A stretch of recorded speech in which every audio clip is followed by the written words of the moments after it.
जय श्री राम प्रेमी भक्तजनों, कई बार कमेंट आते हैं कि एक जप से दूसरे जप पे जाने में कितना समय लगता है। ये बहुत ही कॉमन ऐसा प्रश्न है जो काफ़ी बार पूछा जाता है। तो प्यारे भक्तों, आज हम इसी विषय पर आपको बताएंगे, ध्यान से सुनिएगा। देखो, जप 4 प्रकार के होते हैं, पहले आप ये समझो। बहुत से मनुष्य तो जप आपको 3 ही प्रकार के बताएंगे। जप कौन कौन से होते हैं पहले आप ये समझो। देखो, एक जप तो होता है जो आप वाणी से बोलकर करते हो, वाचिक जप, उपांशु जप, मानसिक जप, और जो ये चौथा जप होता है यानी कि प्राण जप या फिर अजपा जप, श्वासों के द्वारा किया जाने वाला जप सबसे उच्च श्रेणी का जप है। इससे ऊपर कोई जप नहीं है प्यारे भक्तों। अब प्रश्न ये है कि जैसे वाचिक से उपांशु पे कितने दिन लगते आने में, और उपांशु से मानसिक पर आने में कितने दिन लगेंगे, और मानसिक से अजपा यानी प्राण जप पर आने में कितना समय लगेगा।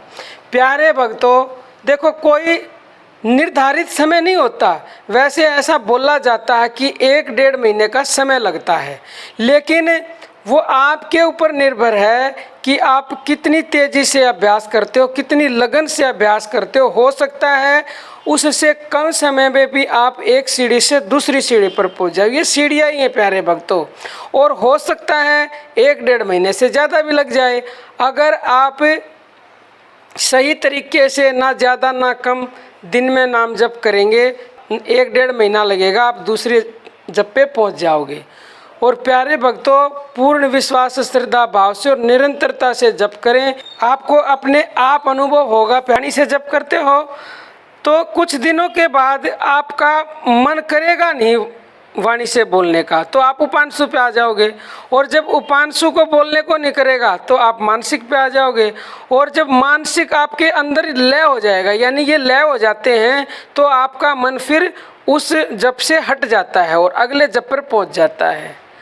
तो ऐसे ही फिर आप अजपा पे आ जाओगे। और फिर जब अजपा भी लय हो जाएगा आपके अंदर, तो फिर आप अनहद पे आ जाते हो। ये सीढ़ियाँ होती हैं भक्ति के मार्ग की, तो वो तो एक अलग बात है। अनहद तो हमने आज जप के बारे में बताया, सिर्फ आपको जो 4 जप होते हैं। तो आप घबराएं नहीं कि कैसे छूटेगा, कैसे हम दूसरे पे पहुंचेंगे। और बहुत से साधक ऐसे भी होते हैं, मैं ये भी कन्फ्यूजन दूर कर देती हूँ, जो सीधा मानसिक कर सकते हैं, जो सीधा प्राण जप कर सकते हैं। वो क्यों कर सकते हैं? क्योंकि उनका प्रारब्ध इस तरह का होता है, वो पिछले जन्म में ये जो पहली सीढ़ी के जप हैं इनको वो कर चुके होते हैं, तो डायरेक्ट वो कर सकते हैं।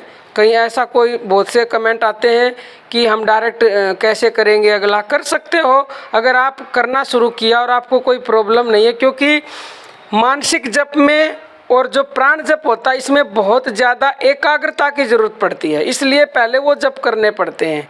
अगर आप एकाग्र हो सकते हो, आपके ऊपर तो भगवान की कृपा है, आप डायरेक्ट करें।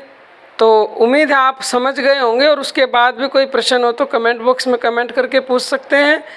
तो आज के लिए इतना ही। जय श्री राम प्रेमी भक्त।